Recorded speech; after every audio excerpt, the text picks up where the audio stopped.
अस्सलाम वालेकुम dear students, मुझे उम्मीद है आप सब खैरियत से होंगे और प्रीवियस लेक्चर से आप लोगों ने कुछ सीखा भी होगा और उसके साथ कुछ काम भी किया होगा। आपके आज लेक्चर नंबर 3 है, जिसके अंदर हम मैथ्स के यूनिट नंबर 1 के पेज नंबर 24 को प्रैक्टिस करेंगे। Properties of addition.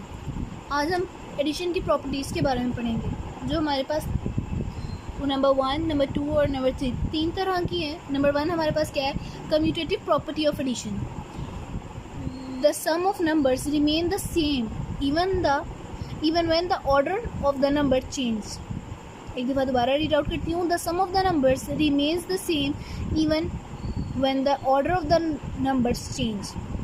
दो वैल्यूज़ का एडिशन सेम रहेगा, उसका आंसर सेम रहेगा अगर हम उसका ऑर्डर भी चेंज कर दें। ऑर्डर से मुराद हम समटाइम्स सुनते हैं कि जी ये वैल्यू ऊपर आनी है, ये वैल्यू नहीं। एडिशन के अंदर इस तरह का कोई रूल नहीं है। कोई भी वैल्यू ऊपर आ जाए, कोई भी वैल्यू नीचे आ जाए, इसमें कोई मसला नहीं है। जिस तरह ये एग्जांपल हमें दी हुई है नीचे, look at the sum of the 42,345 and 51,111। Place values right करने के बाद नीचे डिजिट्स लिख दिए गए हैं, 1s, 10s, 100,000, 10,000। और देखें एडिशन करके हमारे पास आंसर आ रहा है 93,456। और नीचे इस वैल्यू को नीचे वाली एग्जांपल में ऊपर लिख दिया गया हुआ है 51,111 और 42,345 वैल्यू को नीचे लिख दिया गया हुआ है और आंसर उसका भी सेम ही आ रहा है 93,456। कम्यूटेटिव प्रॉपर्टी ऐसी प्रॉपर्टी है जिसके अंदर हमें एडिशन करते हुए इस बात का ख्याल नहीं करना पड़ता कि कौन सी वैल्यू ऊपर आनी चाहिए और कौन सी नीचे। इससे एडिशन पर कोई इफेक्ट नहीं होता। Associative property of addition. Number 2 property हमारे पास है एसोसिएटिव प्रॉपर्टी। इसकी थोड़ी बहुत रिजेंबलिंग हमारी कम्यूटेटिव प्रॉपर्टी से भी है। अभी हमने कम्यूटेटिव प्रॉपर्टी में पढ़ा है कि दो नंबर्स के ऑर्डर चेंज करने से एडिशन पर कोई इफेक्ट नहीं होता। उसी तरह यहाँ पर अगर हम डेफिनेशन पढ़ेंगे तो आपको पता लगेगा कि हम क्या कहना चाह रही हूँ। The sum of the numbers remain the same even through different numbers are grouped. 11,250 plus 230 are grouped plus 1,111 is separate. और इस क्वेश्चन में अगर आप देखें तो 1,111 plus 230 are group and 11,250 is separate. Same as जब कम्यूटेटिव प्रॉपर्टी में हमने ऑर्डर चेंज किया था, नीचे वाली वैल्यू को हम ऊपर लिख कर और ऊपर वाली वैल्यू को नीचे लिख कर चेक कर रहे थे कि ऑर्डर चेंज करने से हमारे रिजल्ट पर कोई इफेक्ट होता है कि नहीं होता, तो बिल्कुल इफेक्ट नहीं किया था। उसी तरह एसोसिएटिव प्रॉपर्टी में भी अगर हम ग्रुप चेंज करते हैं, जिस तरह हमने ये दोनों क्वेश्चंस में किया है, तो आंसर पे कोई इफेक्ट आता है जो कि नहीं आता। अभी हमने ऊपर डेफिनेशन में भी पढ़ा है, the sum of numbers remain the same even through the different numbers are grouped. Different numbers को आपस में ग्रुप करने से हमारे रिज़ल्ट पर कोई इफेक्ट नहीं होता। बट हाँ, आपके जो ग्रुप्ड कर रहे हैं आप नंबर्स, वो एज इट इज़ हों। जिस तरह यहाँ पे 11,250, 230, 1,111, 1,111 भी इधर है, 230 भी है, 11,250 भी है।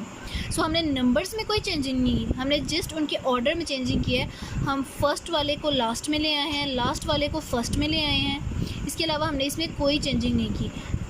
सो हमने ग्रुप को देख लेते हैं। हमने इन दोनों को ऐड किया, हमारे पास आ गया 11,480 और सेपरेट जो हमने लिखा हुआ था 1,111, उसको हमने यहाँ पर प्लस के साइन के साथ मेंशन कर दिया और इन दोनों को ऐड करके हमारे पास आंसर आ गया 12,591।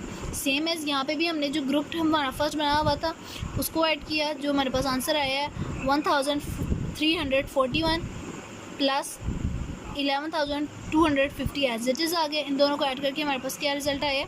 सेम एज उसी ऑर्डर की तरह जो प्रीवियस ऑर्डर हमने पढ़ा, जो चेंज था इस ऑर्डर से, सेम एज उसी तरह का हमारे पास रिजल्ट आया 12,591।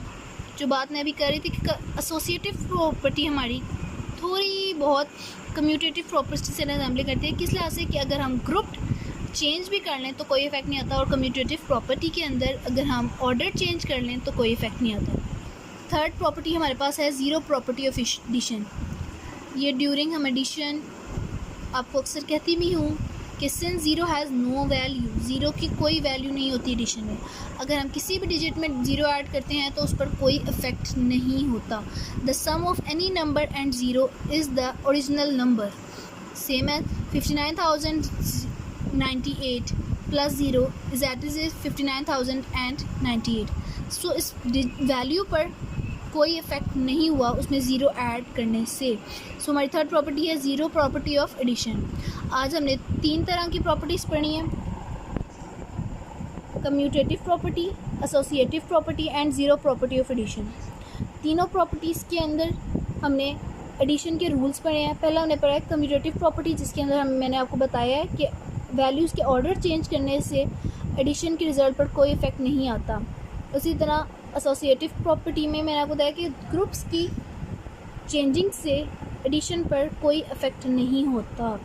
और सेम एज थर्ड प्रॉपर्टी में हमने पढ़ा कि ज़ीरो के एडिशन से किसी भी वैल्यू में, चाहे वो कितनी ही बड़ी क्यों ना हो, 1000 हो, 10,000 हो, 100,000 हो, उस पर कोई इफ़ेक्ट नहीं आता because zero has no value. So आपने इन तीनों प्रॉपर्टीज़ को मेमोराइज़ करना है। आज के लिए आपका सिर्फ इतना सा काम है कि आपने इन तीनों प्रॉपर्टीज़ को अच्छी तरह मेमोराइज़ करना है कि आपके से अगर टीचर या आपकी मामा या आपके घर में कोई भी थर्ड पर्सन आपसे क्वेश्चन करता है कि एडिशन की प्रॉपर्टीज़ क्या हैं और उसके रूल्स क्या हैं एडिशन के, सो आपको अज़बर याद होंगे। नेक्स्ट यहाँ पे एक प्रैक्टिस जोन है जो आपने इसके अकॉर्डिंगली सॉल्व करना है। ये आप खुद करेंगे। पहले आप इस प्रॉपर्टीज़ को मेमोराइज़ करेंगे, उसके बाद आप इस प्रैक्टिस जोन की तरफ मूव करेंगे, ठीक है। सो मुझे उम्मीद है कि बाकी दोनों लेक्चर्स की तरह इस लेक्चर को भी आप अच्छे से प्रिपेयर करके इसकी प्रैक्टिस करेंगे, बिकॉज मैथ्स प्रैक्टिस ही से आता है। ये कोई आपका थ्योरेटिकल सब्जेक्ट नहीं है कि आप इसका रट्टा लगाएं। आप इसे अच्छी तरह प्रैक्टिस करेंगे तो ही आपको याद आएगा। Okay, wish you best of luck students. अल्लाह हाफ़िज़।